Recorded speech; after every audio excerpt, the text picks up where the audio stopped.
जरा सोचो तुम्हारे पास एक 1000 फुट लंबे जाइंट को काबू करने की ताकत आ जाए और तुम्हें पता ही ना हो। कुछ ऐसा ही होता है हमारी आज की कहानी में। कहानी की शुरुआत होती है साउथ कोरिया के सोल शहर के एक पार्क में, जब घनी अंधेरी रात में एक छोटी बच्ची अपनी गुड़िया ढूंढ रही थी। अचानक उसे एक बड़ा सा राक्षस दिखाई दिया जो एक इमारत से दूसरी इमारत पर कूद रहा था। बच्ची डर के मारे चिल्ला उठी और चारों ओर अंधेरा छा गया। इस घटना के 25 साल बाद हम न्यूयॉर्क में ग्लोरिया नाम की लड़की को देखते हैं, जो रात भर पार्टी करने के बाद अपने घर लौटी थी। उसका बॉयफ्रेंड टिम उसकी इस आदत से तंग आ चुका था। जब से ग्लोरिया को नौकरी से निकाला गया था, तब से वो रात भर पार्टी करती और दिन में सोफे पर पड़ी रहती। टिम ने उससे साफ साफ कहा कि तुम्हारा अपनी जिंदगी पर कोई काबू नहीं रहा है। फिर उसने बेडरूम की तरफ इशारा किया तो ग्लोरिया ने अंदर जाकर देखा कि उसका सारा सामान पहले से ही बैग में पैक किया हुआ था। फिर काम पर जाने से पहले टिम ने कहा कि जब तक वो लौटे ग्लोरिया घर छोड़कर जा चुकी हो तो बेहतर होगा। अब ग्लोरिया के पास ना नौकरी थी, ना घर और ना ही बॉयफ्रेंड, इसीलिए उसे मजबूरन अपने होम टाउन वापस जाना पड़ा,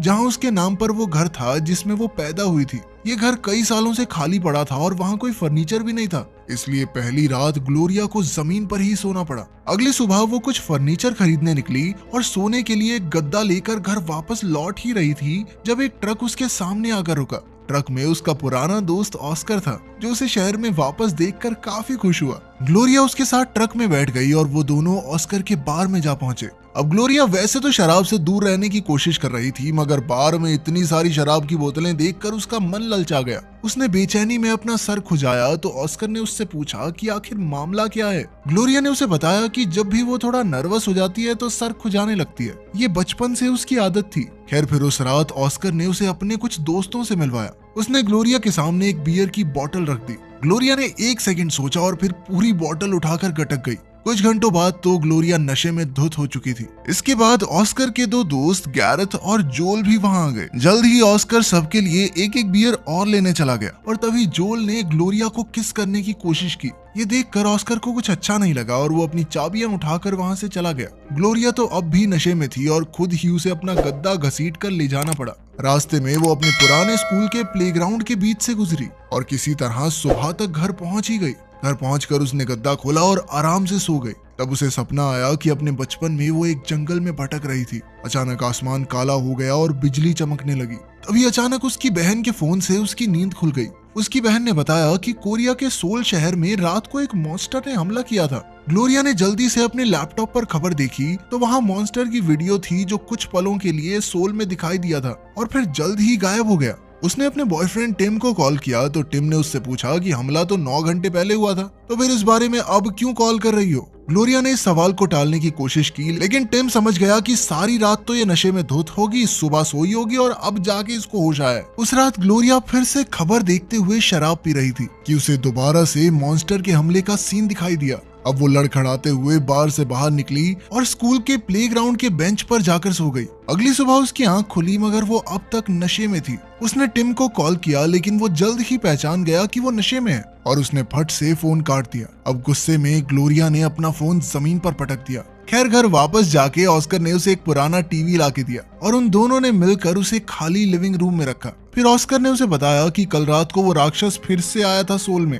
लेकिन इस बार वो पहले की तरह चला नहीं, बस एक जगह पर खड़ा रहा और हाथों से अजीब इशारे कर रहा था। ऑस्कर ने कहा कि वो राक्षस हर रात ठीक 8:05 पे आता है। फिर ऑस्कर ने इंटरनेट से ग्लोरिया को राक्षस के पहले हमले की वीडियो दिखाई, जो आज से लगभग 25 साल पहले हुआ था, मगर तब उसे एक बार ही देखा गया था और लोगों ने इसे भ्रम समझ के भुला दिया। खैर, टीवी सेट करते हुए ऑस्कर ने उससे पूछा कि क्या उसे कल रात की कोई बात याद है। इस पर ग्लोरिया ने जवाब दिया कि उसे कुछ भी याद नहीं। असल में कल रात को ग्लोरिया ने ऑस्कर के सामने अपने सारे दुखड़े रो दिए कि कैसे वो पैसों की तंगी से जूझ रही थी और उसका हाल ही में ब्रेकअप भी हुआ था। और फिर ऑस्कर ने उसे अपने बार में नौकरी का ऑफर दिया था। नौकरी की बात सुनकर ग्लोरिया इतनी खुश हुई कि उसने ऑस्कर को गले लगा लिया। तभी उसने टीवी पर देखा कि राक्षस भी उसी तरह अपना सर खुजा रहा था जैसे वो नर्वस होने पर खुजाती है। फिर उस रात जब वो बार में काम कर रही थी तो उसने देखा कि राक्षस इस तरह खड़ा था जैसे वो फोन पर किसी से बात कर रहा हो, ठीक वैसे ही जैसे वो कल रात को कर रही थी। अब ग्लोरिया ने घर लौटकर राक्षस की और वीडियोस ढूंढी। सबसे पहली वीडियो में ऐसे लग रहा था जैसे राक्षस कोई चीज उठाकर ले जा रहा है, बिल्कुल उसी तरह जैसे ग्लोरिया गद्दा लेकर अपने घर जा रही थी। अब ग्लोरिया ने अपनी जैकेट पहनी और प्लेग्राउंड की ओर निकल गई। उसने सोल शहर का नक्शा निकालकर उसे प्लेग्राउंड के इलाके से मिलाया। इसके बाद कई रातें बीत गई लेकिन राक्षस के हमले की कोई खबर नहीं आई। आम लोग ये समझ नहीं पा रहे थे कि आखिर ये राक्षस आया कहां से और अब गायब कहां हो गया। इधर ग्लोरिया का शक भी दिन पर दिन बढ़ता जा रहा था। वो हर रोज अपनी इसी रिसर्च पर काम कर रही थी। फिर एक बार वो नक्शा हाथ में लेकर रात के ठीक 8:05 पर स्कूल के प्लेग्राउंड में घुस गई। उसने अपने कदम आगे नहीं बढ़ाए, बस अपने हाथ ऊपर करके खड़ी हो गई और कुछ समय बाद घर वापस आ गई। बाद में उसने टीवी पर खबर देखी तो पता चला कि राक्षस एक बार फिर से वापस आ गया था। इस बार उसने किसी बिल्डिंग को नुकसान नहीं पहुंचाया, बल्कि वहीं खड़े होकर बिल्कुल ग्लोरिया की तरह अपने हाथ ऊपर कर लिए। ये देखकर ग्लोरिया को एहसास हुआ कि न जाने कैसे वो खुद ही सोल में राक्षस बनकर सबको डरा रही है। अब उसने टिम को फोन करके बताया कि उसे यहाँ एक नौकरी मिल गई है। लेकिन तभी दरवाजे पर घंटी बजी और ग्लोरिया भूल गई कि वो टिम के साथ फोन पर थी। इधर ऑस्कर और गैरेथ उसके लिए सोफा लाए थे। उन्होंने सोफा सेट किया और फिर ग्लोरिया को अपने साथ काम पर ले गए। फिर काम खत्म होने के बाद ग्लोरिया, ऑस्कर और उसके दोस्त शराब पी रहे थे कि अचानक ग्लोरिया कहने लगी कि तुम लोगों को पता है वो मॉन्स्टर तुम्हारी बहन है, ठीक है। ये सुनते ही सब भौचक्के रह गए और उन्होंने मिलकर प्लेग्राउंड जाने का फैसला किया। वहां जाकर उन्होंने सोल में चल रही लाइव फीड खोली और फिर ग्लोरिया प्लेग्राउंड में घुसकर नाचने लगी। कुछ ही पलों में सोल में एक बार फिर से राक्षस प्रकट हुआ और वो भी हूबहू ग्लोरिया की तरह नाच रहा था। कोरिया की सरकार ने राक्षस पर हेलीकॉप्टर से मिसाइल छोड़ी तो जहां जहां मिसाइल लग रही थी ग्लोरिया को भी दर्द महसूस हो रहा था। वो अब भी नशे में थी, इसलिए उसने गुस्से में हवा में मुक्के मार दिए और उधर सोल में इस वजह से राक्षस के हाथों एक हेलीकॉप्टर तबाह हो गया। जब ग्लोरिया को पता चला कि उसकी वजह से हेलीकॉप्टर में बैठे इंसानों की जान चली गई तो उसे बहुत पछतावा हुआ और वो घबराकर वहीं गिर गई। कुछ समय बाद उसकी आंख खुली तो वो अपने घर में थी और टीवी पर तबाही की आवाजें आ रही थी। तभी ऑस्कर कुछ खाने पीने की चीजें लेकर घर में आया। ग्लोरिया ने घबराकर ऑस्कर से पूछा कि उसने कल रात जमीन पर गिरकर कितने लोगों की जान ले ली। उसे इतना बुरा लग रहा था कि उसने खुद को पुलिस के हवाले करने का फैसला किया, पर तभी ऑस्कर ने उसके हाथ में आज का अखबार थमा दिया। तब पता चला कि कल रात जब ग्लोरिया नीचे गिर गई थी तो उसे उठाने के लिए जैसे ही ऑस्कर प्लेग्राउंड में घुसा तो एक बहुत बड़ा रोबोट सोल में आ गया। इसके बाद वो दोनों खाना खाने बाहर गए और इस बारे में बातचीत की। उन्होंने हिसाब लगाया कि ये दोनों राक्षस ग्लोरिया और ऑस्कर के आने पर ही दिखाई देते हैं। तब ग्लोरिया को एहसास हुआ कि 25 साल पहले जब पहली बार राक्षस देखा गया था उस समय वो अपने स्कूल जा रही थी। तब यहाँ पर कोई प्लेग्राउंड नहीं बल्कि कूड़े और पेड़ों से भरा हुआ एक खाली इलाका था। ये सोचकर ग्लोरिया को एकदम वही दिन याद आया जब वो हाथ में सोल शहर पर बनाया हुआ प्रोजेक्ट लेकर स्कूल जा रही थी। वहीं ऑस्कर उसके पीछे अपना प्रोजेक्ट लेकर चल रहा था। खैर अगले दिन वो दोनों प्लेग्राउंड के एक बेंच पर बैठकर 8:05 होने का इंतजार कर रहे थे। जैसे ही समय हुआ ग्लोरिया प्लेग्राउंड में घुसी जिससे सोल में भी राक्षस आ गया। फिर उसने जमीन पर कोरियन भाषा में माफी लिखी और वादा किया कि आज के बाद राक्षस कभी वापस नहीं आएगा। रात को सभी टीवी चैनल्स पर राक्षस की लिखी माफी की खबर दिखाई गई और ग्लोरिया ने काम करते हुए ये सब देखा। बाद में काम खत्म होने पर वो ऑस्कर और उसके दोस्तों के साथ शराब पीते हुए बातें कर रही थी। बाद में जब जोल घर वापस लौटा तो कुछ ही देर में ग्लोरिया भी वहां पहुंच गई। उन्होंने साथ में कुछ प्यार भरे लम्हे बिताए और फिर अगली सुबह जब वो घर जाने लगी तो उसने टीवी पर देखा कि सोल में उस बड़े से रोबोट ने एक बार फिर से आतंक मचा दिया था। ग्लोरिया ने जोल को उठाया और वो दोनों तुरंत प्लेग्राउंड की ओर भागे। उन्होंने देखा कि ऑस्कर वहां नशे में धुत होकर अजीबोगरीब हरकतें कर रहा था और साथ में सोल शहर की लाइव स्ट्रीम देखकर हंस रहा था। तब ग्लोरिया ने उसके पास जाकर उसे खूब डांटा, मगर ऑस्कर कहने लगा कि कम से कम उसके रोबोट ने ग्लोरिया के मॉन्स्टर की तरह किसी की जान तो नहीं ली।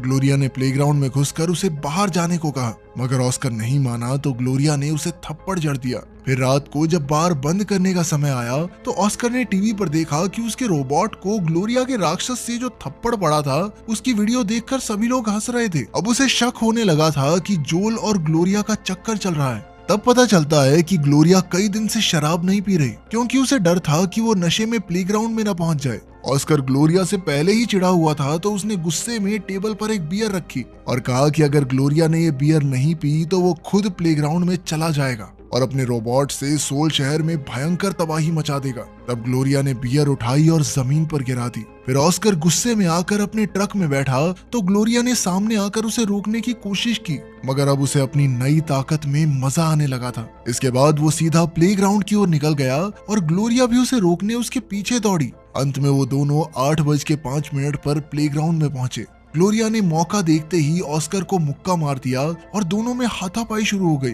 ग्लोरिया ने कहा कि अब से वो ऑस्कर के बार में नौकरी नहीं करेगी, मगर ऑस्कर ने उसे धक्का देकर कहा कि उसे हर हाल में काम पर आना ही पड़ेगा, वरना वो इस प्लेग्राउंड में नाच नाच कर पूरे सोल को तबाह करके रख देगा। आखिरकार ग्लोरिया घर लौट आई और वो सोने की कोशिश कर ही रही थी कि अचानक से वो इस सोच में पड़ गई कि 25 साल पहले उस दिन आखिर वो क्या कर रही थी। उसे याद आया कि वो हाथ में अपना प्रोजेक्ट लेकर स्कूल जा रही थी तो अचानक तेज हवा के झोंके से उसका प्रोजेक्ट उड़ गया। तब उसके साथ जो छोटा लड़का मौजूद था वो झाड़ियां पार करके उस खाली इलाके में गया। ये लड़का कोई और नहीं बल्कि ऑस्कर ही था। इससे पहले वो आगे याद कर पाती, अचानक से ग्लोरिया के दरवाजे की घंटी बजी और उसने देखा कि बाहर जोल खड़ा था। वो अपने साथ ट्रक भर के फर्नीचर लाया था और उसने बताया कि ये सब ऑस्कर ने उसके लिए भिजवाया है, क्योंकि वो कल रात की हरकत के लिए बहुत शर्मिंदा था। ग्लोरिया को कुछ भी समझ नहीं आया, इसीलिए वो भागकर ऑस्कर के घर गई। उसने देखा कि ऑस्कर का घर एकदम गंदी हालत में था। यहाँ चारों ओर कूड़ा और बियर की बोतल्स बिखरी हुई थी। जब वो ऑस्कर के सामने गई तो उसकी आंखें भर आई और ऑस्कर ने अपने किए के लिए माफी मांगी। उसने कहा कि वो फिर से ग्लोरिया का दोस्त बनना चाहता है। तो ग्लोरिया ने जवाब दिया कि वो सिर्फ एक शर्त पर मानेगी, अगर ऑस्कर रात को शराब पीना बंद कर दे। आखिरकार जब ग्लोरिया घर लौटी तो उसने देखा कि जोल ने पूरा घर साफ करके एकदम सजा दिया था। तभी उसके फोन पर टिम का कॉल आया। उससे बात करके वो टिम से मिलने एक होटल में पहुंची। वहाँ टिम ने उसे बताया कि वो काम के सिलसिले में शहर में आया था, मगर ग्लोरिया समझ गई थी कि टिम झूठ बोल रहा है और उसके चक्कर में यहाँ पर आया है, क्योंकि उसे ग्लोरिया को किसी और के साथ देखकर जलन हो रही थी। जल्द ही उनकी बातें बहस में बदल गई और टिम ने उसे वेट्रेस कहकर उसकी बेइज्जती की। ग्लोरिया गुस्से में वहाँ से जाने लगी तो टिम को पछतावा हुआ और उसने कहा कि वो गाड़ी में उसे काम पर छोड़ देगा। फिर बार में पहुंचने पर टिम की मुलाकात ऑस्कर से हुई और वो तीनों ही बियर पीने बैठ गए। बातों ही बातों में ऑस्कर ने उससे पूछा कि एक बार में सबसे बचकानी हरकत क्या की जा सकती है। टिम को तो कोई जवाब नहीं सूझा, मगर तभी ऑस्कर पीछे से एक बड़ा सा पटाखा निकाल कर लाया और बार में ही जलाने की तैयारी करने लगा।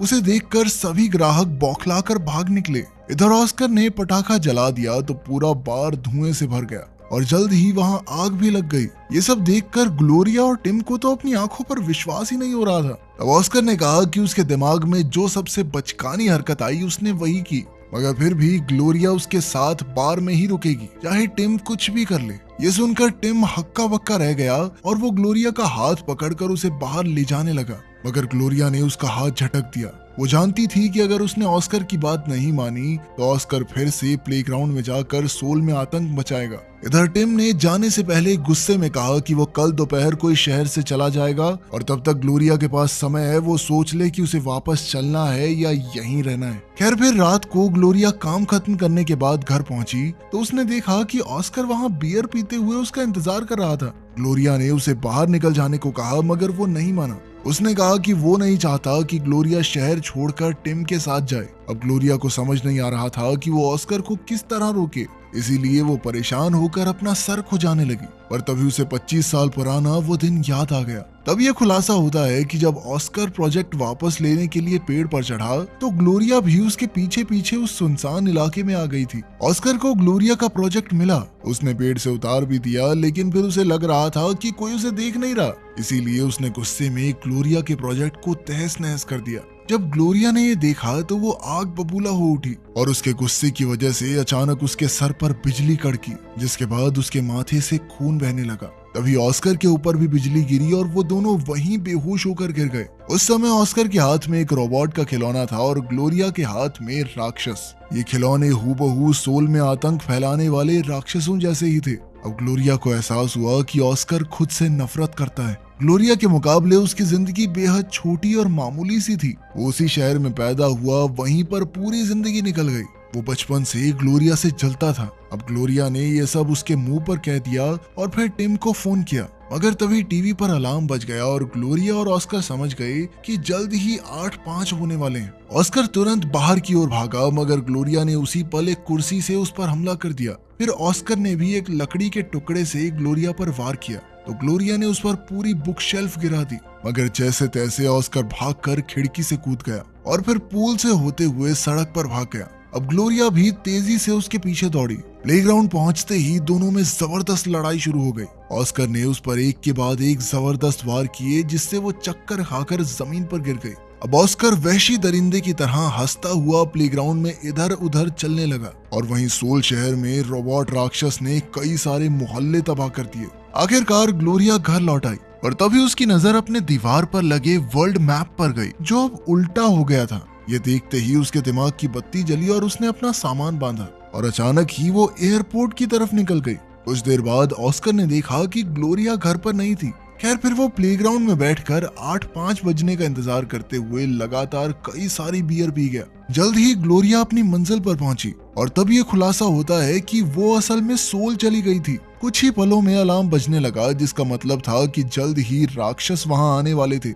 उधर प्लेग्राउंड में ऑस्कर ने इधर उधर चलकर सोल में तबाही मचानी शुरू कर दी थी। जहां एक ओर सोल के आम लोग उस रोबोट से दूर भाग रहे थे, वहीं ग्लोरिया धीरे धीरे उसकी ओर बढ़ रही थी। कुछ ही पलों में ऑस्कर को दूर से आवाजें सुनाई देने लगी और इधर ग्लोरिया रोबोट के करीब आती जा रही थी। अब ये खुलासा होता है कि क्योंकि ग्लोरिया सोल में थी, इसीलिए उसका राक्षस रूप प्लेग्राउंड में आ पहुंचा था। उसे देखते ही ऑस्कर घबरा कर भागा, मगर ग्लोरिया ने तुरंत आगे होकर हवा में हाथ घुमाया। इससे उसके सामने खड़ा वो रोबोट राक्षस अपने आप हवा में उड़ने लगा। उधर ऑस्कर ने राक्षस से अपनी जान की भीख मांगी तो राक्षस ने उसे दूर फेंक दिया। वहीं सोल में रोबोट राक्षस भी हजारों किलोमीटर दूर उड़ गया। ये देखकर सोल के आम लोग खुशी से झूम उठे, क्योंकि आखिरकार वो रोबोट राक्षस के आतंक से रिहा हो गए थे। इसके बाद ग्लोरिया शांत होकर एक बार में घुसी और बारटेंडर से पूछा कि क्या वो एक दिलचस्प कहानी